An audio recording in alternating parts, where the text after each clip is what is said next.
അപ്പോൾ സ്റ്റാർട്ടേഴ്സിൽ നമുക്ക് അടുത്തതായിട്ട് പറയാനുള്ളത് സ്റ്റാർ ഡെൽറ്റ സ്റ്റാർട്ടറിനെ പറ്റിയിട്ടാണ്.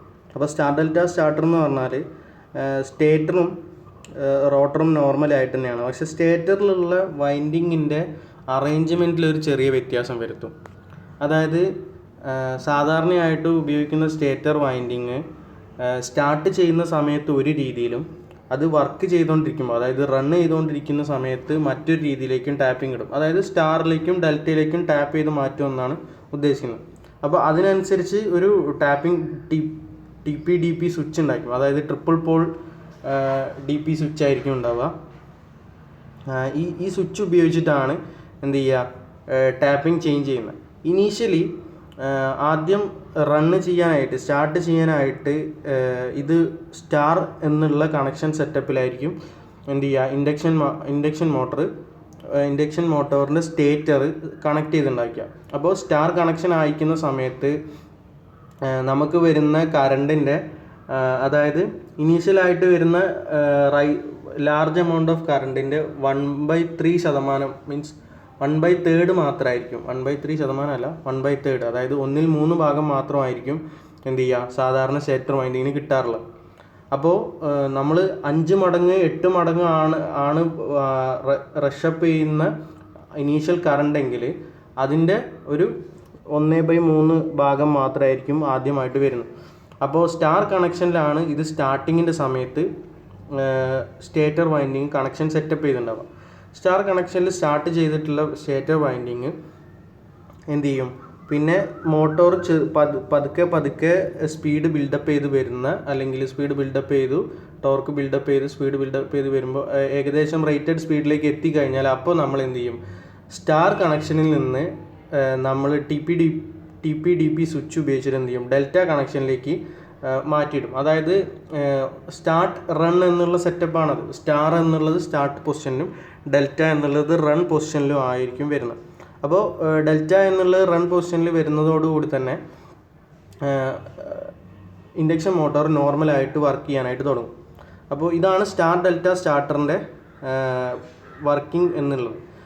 ഡയറക്റ്റ് ആയിട്ട് തന്നെ സ്റ്റാർ ഡെൽറ്റ സ്റ്റാർട്ടർ ഡയറക്റ്റ് ആയിട്ട് തന്നെ 3 ഫേസ് സപ്ലൈയിലേക്ക് തന്നെയാണ് സ്റ്റേറ്റർ വൈൻഡിങ് കണക്ട് ചെയ്തിട്ടുണ്ടാവുക. പക്ഷേ അതിലൊരു സ്റ്റാർ ഡെൽറ്റ കോമ്പിനേഷൻ വഴിയായിരിക്കും ചെയ്തിട്ടുണ്ടാവുക. ആ കോമ്പിനേഷൻ നമുക്ക് ഈ ഒരു സ്റ്റാർട്ടിങ്ങിൽ സ്റ്റാർ എന്നുള്ള പൊസിഷനിലും സെക്കൻഡായിട്ട് ഡെൽറ്റയിലേക്ക് മാറ്റിയിട്ടിട്ടും എന്ത് ചെയ്യാൻ പറ്റും, റൺ ചെയ്യുന്ന സമയത്ത് മാറ്റിയിട്ടിട്ടും ഇൻഡക്ഷൻ മോട്ടോർ പ്രവർത്തിക്കാൻ പറ്റും. അപ്പോൾ അതിൽ കൂടി തന്നെ സ്റ്റാർ എന്നുള്ള കണക്ഷനിൽ റെസിസ്റ്റൻസ് കൂടുതലായതുകൊണ്ട് തന്നെ എന്താണ്, ഇനീഷ്യലായിട്ട് വരുന്ന കറണ്ട് നമുക്ക് ഒരു പരിധി വരെ കുറയ്ക്കാനായിട്ട് സാധിക്കും. ഇനി ഇതിൻ്റെ അഡ്വാൻറ്റേജസും ഡിസഡ്വാൻറ്റേജസും ആണ് കൂടുതലായിട്ട് പറയുന്നത്. അപ്പോൾ അഡ്വാൻറ്റേജസ് എന്ന് പറഞ്ഞാൽ സ്റ്റാർ ഡെൽറ്റ സ്റ്റാർട്ടർ വളരെ തുച്ഛമായിട്ടുള്ള വില വരുന്നത്, അതായത് എക്സ്പെൻസീവ് കുറവ് വരുന്നതാണ്. അതുപോലെ തന്നെ ടാപ്പിങ്ങിൻ്റെ സമയത്ത് കൂടുതലായിട്ട് ഹീറ്റ് പ്രൊഡ്യൂസ് അല്ലെങ്കിൽ ആർക്ക് പ്രൊഡ്യൂസ് അങ്ങനത്തെ പ്രശ്നങ്ങളൊന്നും ഈ സംഭവത്തിലില്ല, സ്റ്റാർ ഡെൽറ്റ സ്റ്റാർട്ടറിലില്ല. കാരണം ഒരു പരിധി വരെയുള്ള വോൾട്ടേജാണ് അതിലുണ്ടാവുന്നത്. അതുകൊണ്ട് തന്നെ ടാപ്പിംഗ് ചേഞ്ചിൽ വലിയ എനർജി ലോസോ അതുപോലെ തന്നെ എഫിഷ്യൻസീനെ അഫക്റ്റ് ചെയ്യുന്ന, മോട്ടറിൻ്റെ എഫിഷ്യൻസീനെ അഫക്റ്റ് ചെയ്യലില്ല. പൊതുവേ മോട്ടറിൻ്റെ എഫിഷ്യൻസീനെ ഇൻക്രീസ് ചെയ്യാനാണ് ഈ സ്റ്റാർ ഡെൽറ്റ സ്റ്റാർട്ടർ ഉപയോഗിച്ച് കഴിഞ്ഞാൽ നമുക്ക് കാണപ്പെടുന്നത്. പിന്നെ സ്റ്റാർട്ടിങ് കറണ്ട് ഞാൻ പറഞ്ഞ പോലെ തന്നെ 1/3 of the direct online current. അപ്പോൾ ഡയറക്റ്റ് ഓൺലൈൻ സ്റ്റാർട്ടർ ഉപയോഗിച്ച് വരുന്ന കറണ്ടിൻ്റെ 1/3 ആയിട്ടായിരിക്കും സ്റ്റാർട്ടിങ് കറണ്ട് ഈ ഒരു ഇതിന് വരുന്നത്. ഡയറക്റ്റ് ഓൺലൈൻ സ്റ്റാർട്ടറിൽ ഒന്നും നമ്മൾ കറണ്ട് കൺട്രോൾ ചെയ്യുന്ന മെത്തേഡായിട്ടൊന്നും പറഞ്ഞിട്ടില്ല. അപ്പോൾ അതിന് സപ്ലൈ എങ്ങനെയാണോ കൊടുത്തത് അതേ ഡയറക്റ്റ് കറണ്ട് തന്നെയാണ് ഇവിടെ നമുക്ക് 3 ഫേസ് വൈൻഡിങ്ങിലേക്ക് വരുന്നത്. അപ്പോൾ പക്ഷേ സ്റ്റാർ ഡെൽറ്റ സ്റ്റാർട്ടറിൽ വരുമ്പോൾ ഡയറക്റ്റ് ലൈനിൽ നിന്ന് വരുന്ന കറണ്ടിൻ്റെ 1/3 ഭാഗം മാത്രമാണ് വരുന്നത്. ഇപ്പോൾ 10 ആംപിയർ വരുന്നുണ്ട് വെച്ചാൽ വെറും 3 ആംപിയർ ആയിരിക്കും സ്റ്റാർ ഡെൽറ്റ സ്റ്റാർട്ടറിൽ ഡയറക്റ്റ് ആയിട്ട് വരുന്നത്. ഓക്കെ, അപ്പോൾ ആ ഒരു മെത്തേഡാണ് ഇതിൽ ഉപയോഗിക്കുന്നത്. പിന്നെ അതുപോലെ തന്നെ high torque per ampere of line current, അതായത് ഇനീഷ്യലായിട്ട് വരുന്ന സമയത്ത് ഇനീഷ്യൽ ടോർക്ക് കുറവായിരിക്കും, പിന്നെ ടോർക്ക് ബിൽഡപ്പ് ചെയ്യാനായിട്ട് സാധിക്കും. അതാണ് അതിൻ്റെ അഡ്വാൻറ്റേജ് ആയിട്ട് പറയുന്നത്, അതായത് ഗുണം ആയിട്ട് പറയുന്നത്. ഇനി ബാഡ് എഫക്റ്റ് ആയിട്ട് അല്ലെങ്കിൽ ഡിസഡ്വാൻറ്റേജസ് ആയിട്ട് പറയുന്നത് വെച്ചാൽ സ്റ്റാർട്ടിങ് ടോർക്ക് ആദ്യം കുറവായിരിക്കും. കാരണം എന്താ വെച്ചാൽ സ്റ്റാർട്ടിങ് കറണ്ട് കുറവായിരിക്കുന്നതുകൊണ്ട് തന്നെ നമ്മൾ പറഞ്ഞു 1/3 മാത്രമാണ് കറണ്ട് വരുന്നത്. അപ്പോൾ അതിനനുസരിച്ചുള്ള ഒരു ടോർക്ക് മാത്രമേ ഉണ്ടാവുള്ളൂ. അപ്പോൾ ഇനീഷ്യൽ ടോർക്ക് ആവശ്യമുള്ള ആപ്ലിക്കേഷൻസിൽ ഇപ്പം നമുക്കൊരു ഇൻഡക്ഷൻ മോട്ടോർ പ്രവർത്തിക്കേണ്ടത് അത് തുടങ്ങുന്ന സമയത്ത് തന്നെ വലിയ ടോർക്ക് കിട്ടാൻ വേണ്ടിയിട്ടുള്ള തരത്തിലുള്ള ആപ്ലിക്കേഷൻ ആണെന്നുണ്ടെങ്കിൽ നമുക്ക് എന്ത് ചെയ്യാൻ പറ്റില്ല, ഈ ഒരു സ്റ്റാർ ഡെൽറ്റ സ്റ്റാർട്ടർ മെത്തേഡ് സ്റ്റാർട്ടിങ്ങിന് വേണ്ടിയിട്ട് ഉപയോഗിക്കാൻ പറ്റില്ല. സ്റ്റാർട്ടിങ്ങിന് വേണ്ടിയിട്ട് ഈ മെത്തേഡ് ഉപയോഗിച്ച് കഴിഞ്ഞാൽ സാധാരണയായി തന്നെ എന്ത് സംഭവിക്കും, സ്റ്റാർട്ടിങ്ങിൽ കറണ്ട് കുറവായതുകൊണ്ട് തന്നെ അവിടെ ഉണ്ടാകുന്ന ടോർക്കും കുറവായിരിക്കും. അപ്പോൾ അങ്ങനത്തെ ആപ്ലിക്കേഷൻസിൽ ഇത് ഉപയോഗിക്കുന്നത് വളരെ ബുദ്ധിമുട്ടാണ്. അത് മാത്രമല്ല, ഇതിന് വേണ്ടിയിട്ട് ഇപ്പോൾ ഈ സ്റ്റാർ ഡെൽറ്റ സ്റ്റാർട്ടർ ഉപയോഗിക്കണമെന്നുണ്ടെങ്കിൽ പ്രത്യേക സജ്ജമായിട്ടുള്ള മോട്ടോഴ്സ് തന്നെ വേണം. അതായത് ഇൻഡക്ഷൻ മോട്ടോർ ഇപ്പോൾ റൺ പൊസിഷനിൽ കുറേ നേരം വർക്ക് ചെയ്യേണ്ട, അല്ലെങ്കിൽ ആ സമയത്ത് ടോർക്ക് കൂടുതൽ ലഭിക്കേണ്ട അങ്ങനത്തെ മോട്ടോറുകളൊക്കെ ആണെന്നുണ്ടെങ്കിൽ സ്റ്റാർ ഡെൽറ്റ സ്റ്റാർട്ടറാണ് ഏറ്റവും ബെസ്റ്റ് ആയിട്ടുള്ളത്. കാരണം എന്ന് വെച്ചാൽ സ്റ്റാർട്ടിങ്ങിൽ നമുക്ക് ആ മോട്ടറിന് വലിയ എഫക്റ്റ് ഉണ്ടാവില്ല. സെക്കൻഡ് ആയിട്ട് റണ്ണ് ചെയ്യുന്ന സമയത്ത് കൃത്യമായിട്ടുള്ള ടോർക്കും അതുപോലെ തന്നെ എഫിഷ്യൻസിയും കാണിക്കാനായിട്ട് സ്റ്റാർ ഡെൽറ്റ സ്റ്റാർട്ടർ ഉപയോഗിച്ച് കഴിഞ്ഞാൽ ഇൻഡക്ഷൻ മോട്ടോറുകൾക്ക് പറ്റും. അപ്പോൾ അത്രയാണ് സ്റ്റാർ ഡെൽറ്റ സ്റ്റാർട്ടറിൻ്റെ ഒരു പോയിൻ്റ് എന്നുള്ളത്.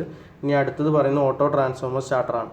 ഓട്ടോ ട്രാൻസ്ഫോമർ സ്റ്റാർട്ടർ എന്ന് പറഞ്ഞാൽ നമ്മൾ ഫസ്റ്റ് പറഞ്ഞ ഡയറക്റ്റ് ഓൺലൈൻ സ്റ്റാർട്ടർ പോലെ തന്നെയാണ്. ഓട്ടോ ട്രാൻസ്ഫോമർ എന്ത് ചെയ്തിട്ടുണ്ടാവും, 3 ഫേസ് സപ്ലൈയുമായിട്ട് ഡയറക്റ്റായിട്ട് ലിങ്ക് ചെയ്തിട്ടുണ്ടാവും. ആ 3 ഫേസ് സപ്ലൈ ആയിരിക്കും ഇതിലേക്ക് വരുന്നത്, ഓട്ടോ ട്രാൻസ്ഫോമറിലേക്ക് വരുന്നത്. ഓട്ടോ ട്രാൻസ്ഫോമർ എന്ന് പറഞ്ഞാൽ സാധാരണ എന്താണ്, ഓട്ടോ ട്രാൻസ്ഫോമർ എന്ന് പറഞ്ഞാൽ നോർമൽ ഓട്ടോ ട്രാൻസ്ഫോമർ എന്ന് പറഞ്ഞാൽ 0 to ഇത്ര വോൾട്ട് വരെ നമുക്ക് വേരിയേഷൻ ചെയ്യാൻ പറ്റും. നമ്മൾ എത്ര സപ്ലൈ കൊടുത്തു കഴിഞ്ഞാൽ നമുക്ക് അതിൻ്റെ നോബ് അഡ്ജസ്റ്റ് ചെയ്യുന്നതിനനുസരിച്ച് നമുക്ക് ഇത്ര വോൾട്ടേജ് ഔട്ട്പുട്ടിൽ വരും എന്നുള്ളതാണ് വരുന്നത്. അപ്പോൾ 3 ഫേസ് ഓട്ടോ ട്രാൻസ്ഫോമർ ഇത് തന്നെയാണ്. എന്താണ് വരുന്നത്, 3 ഫേസ് സപ്ലൈയും നമുക്ക് കൺട്രോൾ ചെയ്യാൻ പറ്റും. ഇപ്പോൾ നമ്മൾ 220 വോൾട്ടിൻ്റെ 3 ഫേസ് ഓരോ പെർ ഫേസ് 220 വോൾട്ടേജ് കൊടുത്തിട്ടുണ്ടെങ്കിലും നമുക്ക് ഓരോ ഫേസിലും ഇത്ര വോൾട്ടേജ് എന്നുള്ള രീതിയിൽ കൺട്രോൾ ചെയ്യാൻ പറ്റും. അതായത് ഈക്വൽ എമൗണ്ട് ആയി തന്നെ. ഇപ്പോൾ 100 വോൾട്ടാണ് നമ്മൾ ഒരു ഫേസിൽ കൺട്രോൾ ചെയ്യുന്നത് വെച്ചാൽ ആ നോബ് അതിനനുസരിച്ച് അഡ്ജസ്റ്റ് ചെയ്ത് കഴിഞ്ഞാൽ ഓരോ ഫേസിലും 100 വോൾട്ടേജ് ആയിട്ട് കിട്ടും. അപ്പോൾ അതാണ് auto transformer, 3 phase auto transformer. അപ്പോൾ 3 ഫേസ് ഓട്ടോ ട്രാൻസ്ഫോമറിൻ്റെ അഡ്ജസ്റ്റ്മെൻറ്റിലൂടെയാണ് ഇൻഡക്ഷൻ മോട്ടോറിനെ സ്റ്റാർട്ട് ചെയ്യിക്കുന്നത്.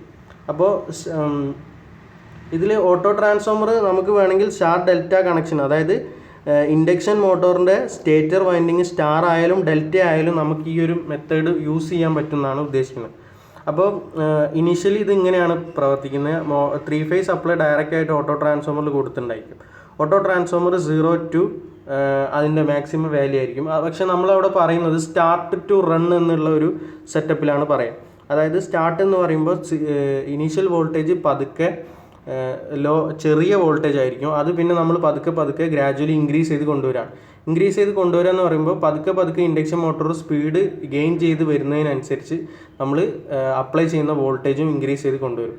അങ്ങനെ എന്നിട്ട് അവസാനം റൺ എന്നുള്ള സെറ്റപ്പിൽ, അതായത് എത്രയാണോ നോമിനൽ വോൾട്ടേജ് അതിന് വേണ്ടത് അത്രയും വോൾട്ടേജിലേക്ക് മാറ്റിയിട്ട് കഴിഞ്ഞാൽ ഇൻഡക്ഷൻ മോട്ടോർ സാധാരണ പോലെ തന്നെ വർക്ക് ചെയ്യാനായിട്ട് പറ്റും. അപ്പോൾ ഇനീഷ്യൽ എന്നുള്ള സ്റ്റാർട്ടിംഗ് പൊസിഷനിൽ നിന്ന് റണ്ണിങ് പൊസിഷനിലേക്ക് ഗ്രാജുവലായിട്ട് നമ്മൾ ആ ഓട്ടോ ട്രാൻസ്ഫോമറിനെ ഗ്രാജുവലി മെക്കാനിക്കലി മൂവ് ചെയ്യിക്കുന്നതിനെയാണ് ഓട്ടോ ട്രാൻസ്ഫോമർ സ്റ്റാർട്ടർ എന്ന് ഉദ്ദേശിക്കുന്നത്. അപ്പോൾ ഇതിൽ വരുന്ന കേസ് എന്ന് പറഞ്ഞാൽ ടാപ്പിങ്സ് ഉണ്ടായിരിക്കും. ഓട്ടോ ട്രാൻസ്ഫോമറിൻ്റെ സാധാരണ ഓട്ടോ ട്രാൻസ്ഫോമർ എങ്ങനെയാണോ അതുപോലെ തന്നെയാണ്. അതായത് ഓട്ടോ ട്രാൻസ്ഫോമറിൻ്റെ നോബ് നമ്മൾ തിരിക്കുന്നതിനനുസരിച്ച് നമ്മൾ ഓരോ ടാപ്പിങ്സിലേക്ക് മാറ്റുകയാണ്. ഇത്ര നമ്പർ ഓഫ് കോയിൽസ് ആയിരിക്കും കണക്റ്റ് ആയി ഉണ്ടാവുക. അപ്പോൾ അത്രയും നമ്പർ ഓഫ് കോയിൽസിൽ മാത്രം വരുന്ന വോൾട്ടേജ് ആയിരിക്കും പുറത്തേക്ക് വരുന്നുണ്ടാവുക. ഫുൾ വോൾട്ടേജ് നമ്മൾ സപ്ലൈ ചെയ്തിട്ടുണ്ടെങ്കിലും നമ്മൾ നോബ് തിരിക്കുന്നതിനനുസരിച്ച് ഓരോ ടാപ്പിങ്ങിലായിരിക്കും ഇത് സെറ്റ് ചെയ്തിട്ടുണ്ടാവുക. അപ്പോൾ ചിലപ്പം 0 വോൾട്ട് ആയിരിക്കും, പിന്നെ ടാപ്പിംഗ് ഒന്ന് മാറിക്കഴിഞ്ഞാൽ 10 വോൾട്ട്, പിന്നെ കൂടിക്കഴിഞ്ഞാൽ 20, 40 അങ്ങനെ പതുക്കെ ഇൻക്രീസ് ചെയ്ത് റൺ പൊസിഷൻ ഇപ്പോൾ 220 വോൾട്ടേജ് ആണ് ആ ഇൻഡക്ഷൻ മോട്ടോറിൻ്റെ റേറ്റഡ് വോൾട്ടേജ് വെച്ചാൽ ആ വോൾട്ടേജിലേക്ക് എത്തിക്കുന്ന സമയത്തോട് കൂടിയിട്ട് അത് സ്പീഡ് ഗെയിൻ ചെയ്യുകയും ചെയ്യും. അപ്പോൾ ഇതിൻ്റെ പ്രത്യേകത എന്ന് പറഞ്ഞാൽ ഇതിൽ സ്റ്റാർട്ടിംഗ് ടോർക്ക് കുറവാണ്, സ്റ്റാർട്ടിംഗ് കറണ്ട് കുറവാണ്, കാരണം നമ്മൾ അപ്ലൈ ചെയ്യുന്ന വോൾട്ടേജ് ഒക്കെ കുറവാണ്.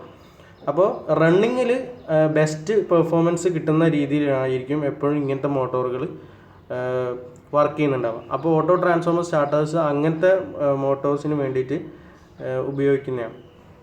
ഇത്രയാണ് ഓട്ടോ ട്രാൻസ്ഫോമർ സ്റ്റാർട്ടേഴ്സ്. അതുപോലെ തന്നെ കംപ്ലീറ്റ് ആയിട്ട് സ്റ്റാർട്ടേഴ്സിൻ്റെ സെക്ഷൻ ഇത്രയാണ് നമുക്ക് പറഞ്ഞു തരുന്നത്. ഇനി ബാക്കി നമുക്ക് അടുത്ത ക്ലാസ്സിൽ കോണ്ടാക്ടേഴ്സിൻ്റെ ക്ലാസ് ഉണ്ടായിരിക്കും, അത് നമുക്ക് അടുത്ത ഇതിൽ പറയാം.